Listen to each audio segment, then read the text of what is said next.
ඔක දාපන් ඇතුළට. හැමනියා. ආ.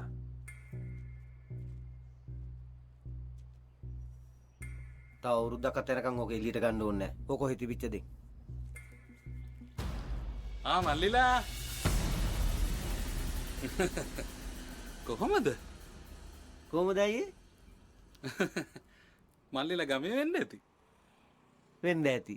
ඕයි අපි මෙහෙ. මල ගෙදර ආවද? ඔව් පීටර් අපේ ඥාතිනේ. ආ.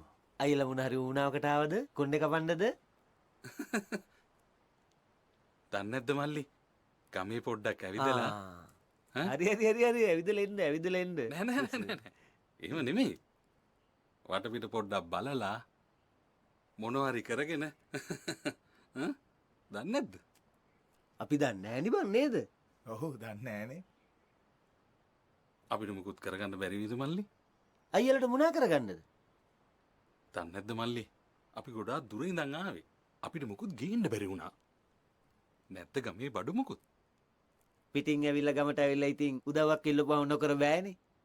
පීටර් අයියාගේ ඥාතිනේ. ඒකනේ. අයියට හින්ද කියන්න. හා. අන්න අර කඩයක් තියෙනවනේ. අර බෝඩයක් තියෙන. තියෙනවනේ. ඉස්සරහින් යන්න එපා. හා. පැත්තෙන් ගිහලා දෙබොක්ක පිටිපස්සට යන්න. හා. එතන ගෑනු කෙනෙක් ඇති. එයා තමයි බිස්නස් එක කරන්නේ. බැරි වෙලාවක් පිරිමි කෙනා හිටියොත් ඔව්. කෝවක්ක කියලා අහන්න. ගෑනු කෙනා හිටියොත් ඇහැක් වහලා හා. තියනවද කියලා අහන්න. හා. හරිනේ? හරි. එයා අහයි මොනවද කියලා. ඔයා එතකොට ඇහැක් වහලා බඩු කියන්න. බඩු කියන්නේ. රයිට්. එතකොට දෙයි. මල්ලි සහෝදරයෙක් හම්බුණා කියලා හිතාගත්තා ඈ. සහෝදරයෙක් බලන්න. නේ පව් අයියා.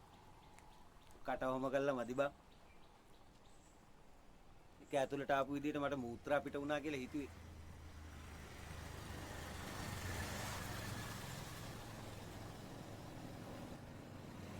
ඒ මොනාර දැක්කද?